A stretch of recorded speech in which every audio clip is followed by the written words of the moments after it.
చెట్టు దాని పండు వలన తెలియబడును అని ప్రభువు వారు అన్నారు. మత్తయి సువార్త 12:33. మొదటిదిగా ప్రేమ, సంతోషము, సమాధానము, దీర్ఘశాంతము, దయాళుత్వము, మంచితనము, విశ్వాసము, సాత్వికము అనే ఆత్మ ఫలాలు మన ద్వారా వస్తాయి. గలతీయులకు రాసిన పత్రిక 5వ అధ్యాయము 22వ వచనం. రెండవదిగా క్రీస్తు మనలో జీవిస్తాడు. మనము క్రీస్తు కోసమే ఆయన యందలి విశ్వాసము ద్వారా జీవిస్తాము. గలతీయులకు రాసిన పత్రిక 2వ అధ్యాయము 20వ వచనం. మూడవదిగా ఆత్మ మనకు బోధించినట్లుగా వాక్యము ప్రకారము నిర్ణయాలు తీసుకొని జీవిస్తూ ఉంటాము.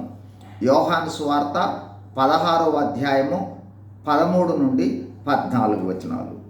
నాలుగవదిగా పరిశుద్ధాత్మను కలిగి ఉంటే దేవుని యొక్క ఆజ్ఞలనన్నింటినీ పాటించే వారముగా ఉంటాము. యెహెజ్కేలు గ్రంథము 36వ అధ్యాయము 27వ వచనం.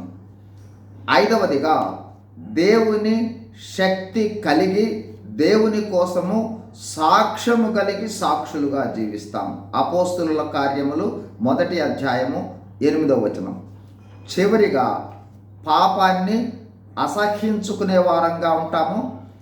ఎడతెగక యేసు ప్రభు రక్తము ద్వారా కడిగివేయబడిన అనుభవంలో ఉంటూ సరిచేసుకుంటూ దేవుని శక్తిని ఆశ్రయించి పాపాన్ని జయించటం కోసం నిరంతరము ప్రయాసపడే వాళ్ళంగా ఉంటాం. 1 యోహాను పత్రిక 1వ అధ్యాయము 8 నుండి 10 వచనాలు.